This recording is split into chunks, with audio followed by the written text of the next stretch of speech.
ولله ما فی السماوات، خاص در اختیار الله سان چیزی که در آسمان هست، تغییرات، تبدلات، نظاما همش در پیش الله است. و ما فی الارض، آن چیزی که در روی زمین است در اختیار الله است، در اختیار عاشقان و عارفان نیست. یک کتاب به نام چهار کتاب بخارا میگفت. چهار کتاب بخارا از اهل تشیع بوده، خود اهل مسجدهای اهل تسنن تیت شده بود، بخوانده میشد. عجیب گپا بود. در روز چهارشنبه کالا بپوشی اینطور میشه، که سه شنبه بپوشی اینطور میشه، که جامه ببری اینطور میشه. او احیات و چیزایی را گفته بود که پرسان نکو. در اونجا پیرا را خیلی زیاد تقسیم کرده بود. برش گفته بود که خو الله سرزمین اقلیم تقسیم کرده، فلانی اقلیم داده، کدام چی داده؟ در شان نظام الدین اولیا. این را در کی داده؟ پیر نقشبند. عجیب بود. او را مردم میخواند. اینطور ملاها، یک ملا نمیگفت که قرآن چی میگه چی میگه. قرآن میگه لله ما فی السماوات، در اختیار الله است آن چیزی که در آسمان و زمین است. اونجا میگفت نه ترکستان در اختیار فلانی است. مردم کابل تا امروز میگه کابل در اختیار کیست؟ عاشقان و عارفان. قیمتی میشه، باران میشه، نمیشه، کلش عاشقان و عارفان. دیگه چی میگه؟ مفت گپ نیست. در غزنی اینطور مردا خو کده که پرسان نکن. خو کده چی تصرف داره؟ ها؟ انگلیس ها آمد قبرای خودشان تلاشی کرد. نه دستی انگلیس ها خوش شد، نه کدام ما را دید، نه کدام گشتم، هیچ چیز ندید، در بدر شد. عجیب است. مردم ما چه قسم زندگی کرده، چه قسم عقیده داره. الله رحم بکنه. و کفا بالله وکیلا، کافی است الله از روی کارسازی. کارساز یک الله است، دیگه کس کارسازی نمیتونه. او ما زیارت ها را کارساز جور کردیم. ایشا یذهبکم، اگر بخواه الله شما را میبرد. ایها الناس، ای مردما، دمی وقت و زمانی که قرار داره، اگر نظام الله را شما عملی نمیکنه، مطابق دستورات الله نظام جور نمیکنه، الله میتونه که شما را ببره و یاتی به آخرین، بیاره قوم دیگر. لیکن الله متعالی کار نکرده. همی کار که نکرده شما غنیمت بدانید. الله میتونست توسط گناه ها ما را مکمل هلاک میکرد، اما نکرد هلاک. قوم دیگر را می آورد که و هیچ مخالفت نمیکرد. برای ما و شما موقع داد الله متعال، پس ما این موقع را غنیمت بداریم، خود اصلاح بکنیم، حکم الله را بپذیریم. از او خاطر الله میگه و کان الله هست الله علی ذالک، بالای همی بردن شما را ببره دیگه قوم بیاره در جایتان جانشین کنه، قدیرا، بالکل قدرت داره. او خود که هر چیز بگه کن فیکون. امروز یک فرمان میده کلگی ما میموریم. سبا میبینی قوم دیگه در اینجا آباد است. من کان یرید ثواب الدنیا، سه قسم مردم است. یک قسم مردم فقط ارادش دنیاست، فقط پشت دنیا میده و کل غم، هم، تکلیف، مشقت، طاقت خرج کردنش برای دنیاست. یک قسم مردم فقط غم و هم تمامی عمرش فقط با آخرت است، دنیا در نظرش نمیاد. سوم قسم مردمان هموست که هم دنیا را هم آخرت در نظر داره. اینمی دو طایفه کامیاب است که یا تنها آخرت خواسته یا دنیا و آخرت هر دویش. سوم طایفه خطا و چیست توانسته یا تباه شده که یک دنیا را چیست مقصد زندگی خود ساخته، اینمی تباه و برباد شده. مقصد زندگی دنیا کی میشه؟ که یک آدم غمی خوردن و نوشیدن خدا داره، خوی خدا، راحت طلبی و عیش پرستی، خلاص نه از عبادت الله خبر داره، نه از مسئولیت خود خبر داره که من در این دنیا آمدم چی مسئولیت دارم. نه نه نه نه، اینطوری مردم تباه و برباد است. مومن همت بالا داشته باشه. کدام همت؟ در دربار الله خو هر کدامش است. تو بالا را طلب بکن، آخرت را طلب بکن، دنیا بیازو برد میاد. من کان یرید ثواب الدنیا، کسی که اراده پاداش دنیا را میخواه، فعند الله، بنزد الله ثواب الدنیا، پاداش دنیاست، والآخرت، پاداش آخرت هم است. پس وقتی که الله هر دویش داره، شما چرا در نعمت ادنا اکتفا میکنه؟ به چیزی به ارزش اکتفا میکنه؟ عملت قیمتی زیاد داره، چرا قطعی عملی قیمتی یک چیزی خیلی به ارزش به دست میاری؟ اشاره میکنه کسی که یک کار انجام میده به خاطر نعوذ بالله نیتی خراب داره. مثلا آدم نماز میخونه بان که مردم بگوید که خب نماز خوان است، مسجد دور میکنه که مردم بگوید خب آدمی سخیسته، نه این کارا را میکنه. تو اینمی قدر پاداش دنیا را خواستی، مردم مرد گفت که فلانی مسجد جور کرد، نامیدونه نوشته است، خلاص. عملی تو عمل است که قیمت خیلی زیاد داره، هم دنیا سرش گرفته میشه هم آخرت. تو برای آخرت عمل بکو، مدح دنیا را خود به خود در قلب مردم میآید. تو برو دین خدمت کو، باز میبینی که مردم چقدر محبت قطعی تو داره، در حالی که تو هیچ اراده محبت مردم نداری. لیکن آنقدر تو را دوست داره که برای خود قدر دعا نمیکنه که برای تو دعا میکنه. عملت قیمتی است، عملت ارزش زیاد داره. تو میگیری یک چیزی بی ارزش قطعش میخری. مسجد جور کردن یک گپ یادی نیست، مدرسه جور کردن یک گپ یادی نیست. این عملی است که در مقابل جنت قرار داره. ایواز جنتی که قطعا قیمتش دنیا ها پر نمیتونه. عمل توی قدر قیمتی و ارزش است، تو میگیری بی ارزش میسازی، صرف به این خاطر جور میکنی که مردم بگه که مسجد فلانی. نه، مسجد فلانی خب بیا زبرت گفته میشه. مؤمن همتش بالاست، عمل مؤمن ارزش داره، قیمت داره. ما این را ارزان نفروشیم، سری از این نتیجه خوب بگیریم آخرت. از او خاطر الله میگم کسی که اراده ثواب دنیا را داره، پاداش دنیا را، مناسب نیست که یک تنها پاداش دنیا را در نظر بگیره. فعند الله بنزد الله ثواب دنیا، پاداش دنیا هم است، والآخرت از آخرت هم است. هر دو رو چرا اراده نمیکنه؟ و کان الله است الله سمیعا شنونده فریاد دعا هر چیزی که یا مطالبه داره. بصیرا میبینه که لیاقت داره از دادن یا نداره. الله به کسی میده که لیاقتش داشته باشه. یا ایها الذین آمنو، ای کسانی که ایمان آورده، کونو قوامین، شما شوی قوامین، قایم شونده، سرپرست، اجرا کننده، بالقسط، به انصاف، دادن حق مکمل بزی حق بده. قسط انصاف میگه. و اگر وقت اقرار و شهادت آمد، شهدا الله، شاهدی دادنی خاص به خاطر رضای الله باشه. دو نکته را برای ما میگه عملی کنی. ای کسانی که ایمان آورده، کونو قوامین، شما شوید قایم کننده، اجرا کننده، بالقسط، به انصاف، هر امر به انصاف اجرا بکنید، حق به اقدار بسپاره، ادای حقوق. قوامین کنایه است، تصمیم است، تصمیم جدی داشته باشه، عزم راسخ داشته باشه، ادناترین انحراف در شما پیدا نشود. قوام امیر میگه، قوام خب برابر امیتور مجهز، بالقسط، به انصاف. قوام به انصاف باشه، کل گیر شامل میشه. ده حق الله قوام باشه، ده حق مخلوق الله قوام باشه. آماده باش، مصمم، راسخ. اگر مسئله ادای نماز میه، بالکل راسخ، مصمم، در وقتش به جماعت، به خشوع، به خضوع، مطابق نقش رسول الله صلی الله علیه وسلم نماز الله را ادا کنی. قوام هستی، بالقسط، به انصاف.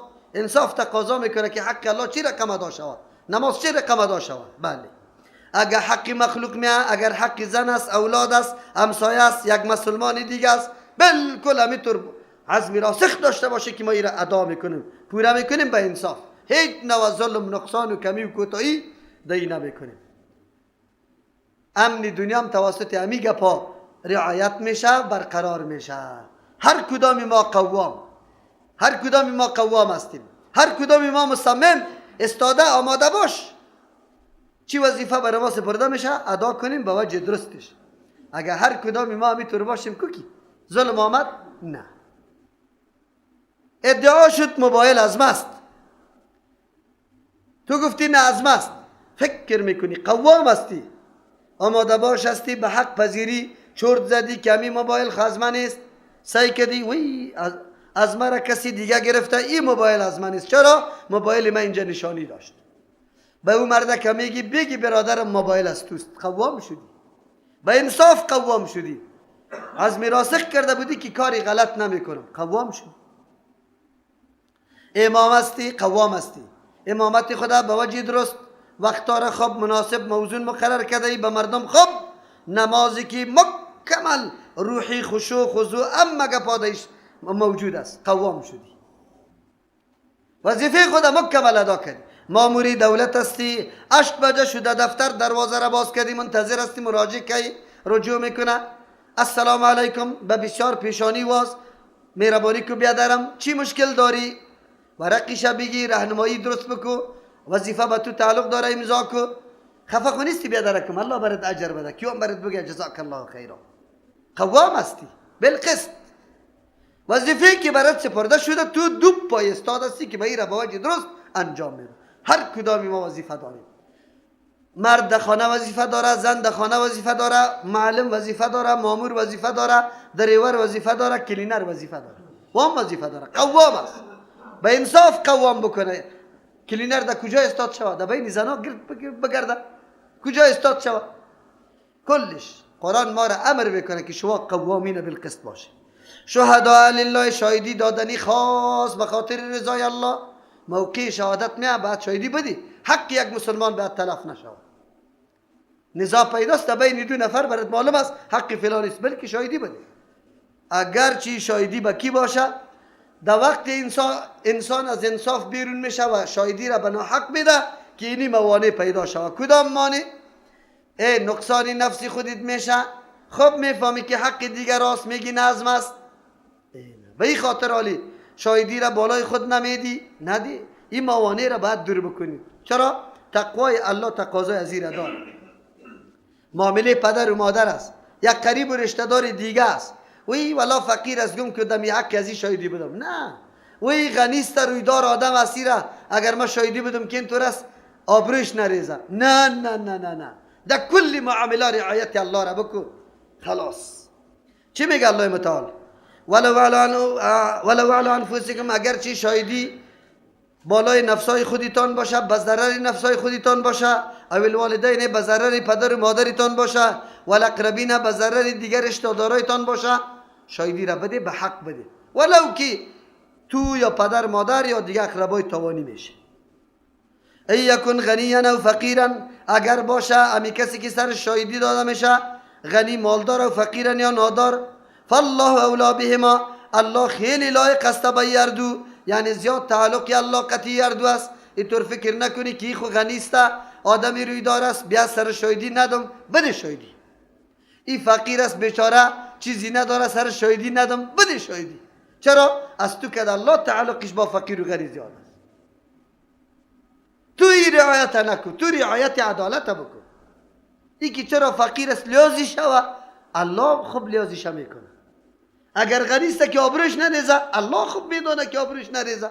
در موقعی که سرشان شاهدی داده میشه ولو که غنی باشه. آدمی کلان است، حقی آدمی کلان است، ملک است، چیست؟ وزیر است، رئیس است، مولوی است، ظلم کرده، حق کسی را خورده، آلی دیگه تو خوب دیده که واقعا حقش خورده، مردکه ریزه کرده، تو شاهد هستی، تو را طلب میکنه، بالکل شاهدی بده. نده تو نگو که حالی ما بگویم که مولوی صاحب حق کسی را خورده، این کلان آدم است، چی نشوه؟ سبک نشوه. نه، خودش نفس خدا به چی داده؟ از تو که در الله قطعی مولوی خیلی زیاد تعلق بنده الله است، تو قدر رابطه نداری. الله به تو فرمان داده که این اینجا حق تلفی و غریب نشو، مظلوم نشو، شاهدی بده. فلا تتبعوا الهوا، دیگه چیز که آدم مانع میساز از اینکه شاهدی حق بده خواهش است. فلا تتبعوا الهوا، شما تابعداری خواهشات نکنه. ان تعدلوا، اینجا اصلش الله تعدلوا که شما عدالت نکنه. خواهش نفسی تقاضا داره که شما عدالت نکنه، نه عدالت بکنه، تابعداری خواهش نفس نکنه. و ان تلوا و تعرضوا، اگر شما دو چیز است که یا بیخی اعراض انکار کردم که شاهدی نمیدی، یا میدی خو غلط شاهدی میدی، ترمیم میکنی. نه، الله میگه دو کار نکنی. و ان تلوا، اگر شما میگردانی زبانتان به غلطی، اصلی گپ یک رقم است، شما دیگر رقم تو میدی. او تعرضوا، یا بیخی اعراض میکنی، روگردانی میکنی، نه نه نه ما شاهدی نمیدم. الله متعال میگه فإن الله کان بما تعملون خبیرا، الله به تمام کردار شما خبردار است. در این طور موقعی که حق یک مسلمان زنده میشه، آبروی یک مسلمان خریده میشه، تو دادی زبانی تا یا بیخی حاضر نشدی به شاهدی دادن، الله خبردار است. امی قضوه سید بشود، الله از تو مطالبه داره شاهدی تا بده. حق یک مسلمان زنده کردن، یک مسلمان کمک کردن گپ یادی نیست. قرآن برات نمیگه تعاونوا علی البر و تقوا، و بر و تقوا معاونت بکنی، بر و تقواست. حق آدم تلف نمیشه. روی داری قطعی کسی قطعش جوره کو خدا، حق از او را از ظالم بگیشه. یا ایها الذین آمنو، کسانی که ایمان آورده، آمینو بالله، ایمان به الله بیاره. ایمان آورده ایمان بیاره. ایمان آوردیم دیگه ایمان هم بیاره. یا ایها الذین آمنو، کسانی که ایمان آورده به زبان، آمینو بالله، ایمان به الله بیاره، و رسولی، به رسول الله، و الکتاب، به کتاب، الذی، کتاب نزله که روان کرده، علی رسولی، بالای پیغمبر خود، و الکتاب الذی، به او کتاب ایمان بیاره، انزل من قبل، که فرو فرستاده پیش از این کتاب. اینا اینجا خطاب به او کسایی است که در زبان مؤمن است اما در قلب مؤمن نیست، او را الله فرمان میده. یک توجیه، این توجیه قدر قوی نیست. دوم توجیه، یا ایها الذین آمنو، کسانی که ایمان آورده، دعوای ایمان نداره، آمنو بالله، ایمانی حقیقی به الله بیاره، ایمانی زبانی نباشه، ایمانی که در عملش تطبیق نمیشه. حالی دیگه ما را میگه، کدام ما را میگه؟ ما ایمان زیستیم، مؤمن تذکیره استیم، میراسی. الله برای ما میگه ایمان حقیقی بیاره. ایمان حقیقی کدام است؟ که دستورات الله در زندگی ما دیده شد، قدم به قدم، قدم به قدم ایمان آثارش در زندگی ما دیده شود. ما خب مسلمان هستیم، مؤمن هستیم، اما اگر توی شود، اگر دنیا ملا برای ما عذرزاری کنه که آجی صاحب سازه نبیاری، نه یک بچه دارم هم یک روزی خوشیش است، ماندنیش هستم. الله برای ما میگه که دعوای ایمان داره، ایمان بیاره. ایمان آوردن ای را میگه که اثر ایمان در زندگی دیده شد. این تو نیست که وقتی که قدرت نداری مؤمن هستی تکبیر الله میگی، که قدرت سازنده آوردن شد باز میری در پلیس سازنده نشسته. اینطور نباشه. اینی را مردم الله متعال میگه ایمانی واقعی بیاره، حقیقی بیاره. نصرت و فلاح و کامیابی و امنیت و همه بخششا را که الله وعده داده سر ایمان حقیقی و واقعی داده، نه در ایمان رسمی و زبانی و تذکره و میراسی. ما امروز که خطا کردیم اینی را خطا کردیم که بعضی کلمه گفتیم میگیم خیر کلی کمالات از ما باشه، پاچایی از ما باشه، کافر نوکری ما باشه. و مردکت تو تنه در زبان ایمان آوردی، در زندگی امین ایمان دیده نشد، در زندگی با دوربین دیده نشد. مسلمان میگه لیکن دروغ میگه، مسلمان است غیبت میکنه، مسلمان است دزدی میکنه، مسلمان است سود میخوره، مسلمان است فحاشی و عیاشی میکنه، مسلمان است قمار میزنه، مسلمان است بگوی چیز تا غصب میکنه، مسلمان هست لیکن نماز نمیخونه، مسلمان هست زنا میکنه. خلاص عدالت وجود نداره. بی‌اعتمادی آنقدر زیاد است که پدر سر اولاد، اولاد سر پدر مادر اعتماد نداره. در این سرحد رسیده. ایمان، حقیقت ایمان است که انسان در زندگی خود واقعا عیار به دستورات الله بسازه. اون وقت باز بگویی که چرا ما کامیاب نیستیم، چرا کفار زیر دست ما قرار نداره. اونجا باز شما بدانید که حقیقت ایمان بیه.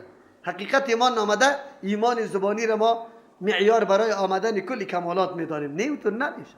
اگر ایمانی حقیقی آمد مزمه میزنم، ضمانت میدم که عزتمندی و قدرت از کیست؟ از مسلمان هست. رخ سخن طرف یهود است. در مدینه یهود آباد بودن. چرا الله برشان مومنا میگه یا ایها الذین آمنو، ای کسانی که ایمان دعوا داره به بالای بعضی پیغمبرا را عقیده داره، خیر چی کنه؟ آمینو بالله، ایمان به الله بیاره، همون رقم که کتاب الله معرفی کرده، نه ایمان شما واره. و ایمان به الله به طوری آورده که عزیر هم ابن الله قطش میگه و طوری نباشه.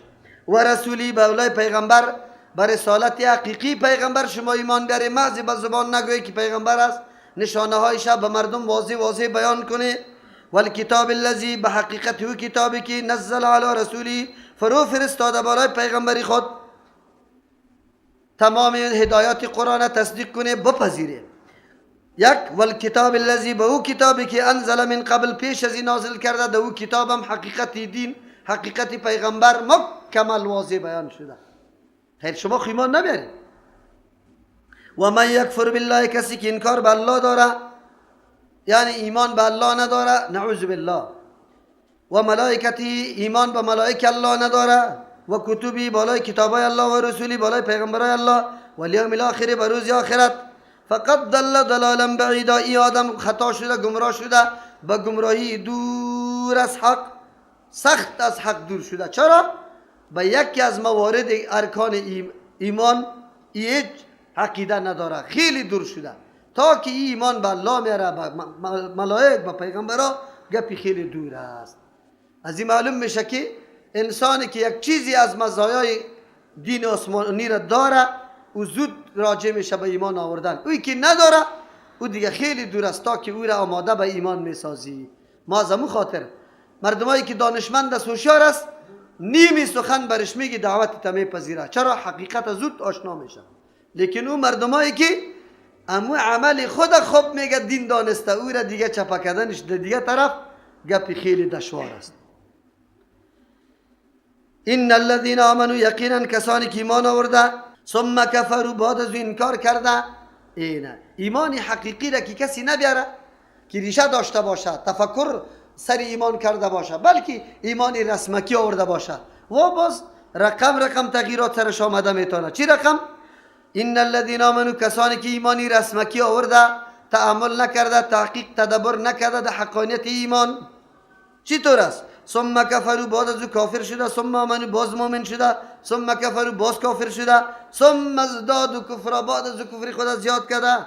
لم یکن الله، نیست که الله لیغفر لهم، که بخشش کنه ایرا، ولا لیهدیهم، نیست که الله راهنمایی کنه برشان، سبیل راه حق، که در منزل مقصد برسن. نه نمیکنه. چرا؟ الله بر یزی استعداد اسباب و وسایل حق جویی و حق طلبی داده بود. زمانی که تو یک مفکوره نمیپذیرفتی، باید عمیق مطالعه بکنی، بعد از او بپذیری. دعوت قرآن همیشه این همیست. کدام نظره که میپذیری باید مطالعه عمیق بکنی، تحقیق بکنی، بررسی بکنی. کورانه به نظری سطحی دنبال یک چیزی روان نشو. چرا؟ اگر تو میخوایی که به حق برستی، باید تحقیق داشته باشی. تحقیق، مطالعه قوی. فرمول ما برای برادرها و خواهرها همیست. ما نمیگیم گپای ما را بپذیری، بیده رای ما روان شوی. نه این دعوت پدر و مام داده نمیتونه. ما فرمول داریم برای حق جویی و حق طلبی. فرمول کدام است؟ چون اسلام دین اساسی است، اساس داره، دین بنیادی است، بنیاد داره، دین واقعی، حقیقت و واقعیت داره. هر چیز از روی واقعیت و حقیقت بپذیر، از روی دلیل و سند بپذیر. اگر دلیل و سند نبود، او طرف انداخته برو، خلاص. عوامای ما میشینه میگه ما چی کنیم مولوی صاحب، گپی تو را قبول کنیم، از او را قبول کنیم. ما خو عوام هستیم، چیزا نمیدانیم، در دورایی بند ماندیم. در دورایی بند نمانده ای، بیادرکم را خیلی واضح است، خیلی واضح. بی سند و دلیل پیروی کسی را نکو، خلاص. پشت سند و دلیل برو. اگر پشت سند و دلیل رفتی، نه در بدعت واقع میشی، نه در شرک و نه در دین باطل. چرا؟ از روی سند و واقعیت یک چیز پذیرفته رایست. چرا نماز میخوانم؟ فرض است. از کجا؟ آیت قرآن. در کدام وقت خوانده؟ پیغمبر اینه در حدیثش اینطور آمده، در فلان چند رکعت خوانده، اینه پیغمبر خوانده. بس. هر کسی که روی سند و دلیل پذیرفتن شروع کرد، گاهی گمراه نمیشه قطعا. این فرمول است. فرمول برای راهیابی نمی است. خلاص هر موضوع مسئله را که کسی میگه، از روی سند و دلیل بگو بپذیر. اینی فرمول است برای راهیابی. کس نگویه که من عوام هستم نمیفهم، کلگی میفهم، کلگی در این مورد میفهمه. خلی که نو کسایی که سرسرین ایمان آورده، حقیقت ایمان در قلبش جا نگرفته و اصلا نمیخواه مؤمن شوه. چرا؟ در ذهن خودی طور تصور داره که مسلمان ها آخر الامر کامیاب نمیشه، یا توده کم است، مردمی کم است، یا تاب مقاومت به این کفاری که خیلی زیاد است نداره. از همون خاطر مذبذب بودن. یک دفعه که مسلمانان را در میدان کامیابی میدیدن که غنیمت جمع میکنن، می آمدن مومن میشدن. باز میگفتن که نه، مومنا تاب مقاومت و کافر نداره، میرفتن در کفر. اموجا گپای خدا میگفت که ما اموجا رفتیم به خاطر یک مقصد رفتیم. اینی گپا را گفته. خب منافقین همی کارشان بود، ایمان در قلبشان جا نگرفته بود، مذبذب بود. الله متعال میگه سرحدی رسید که خب موقع و چانس برش برابر شد. الله متعال بدون حجت کسی را اینطور نمیکنه که عذاب بده. اگر یک کسی در دنیا محروم از پذیرفتن حق میشه، هم به دست خودش است. چرا؟ اسباب خود در غلط کارای غلط انداخته در سرحدی رسیده که قلب از او مورولاک میشه، دیگه هیچ گپی حق نمیپذیره. خودش در مورولاک رسانده، الله نرسانده.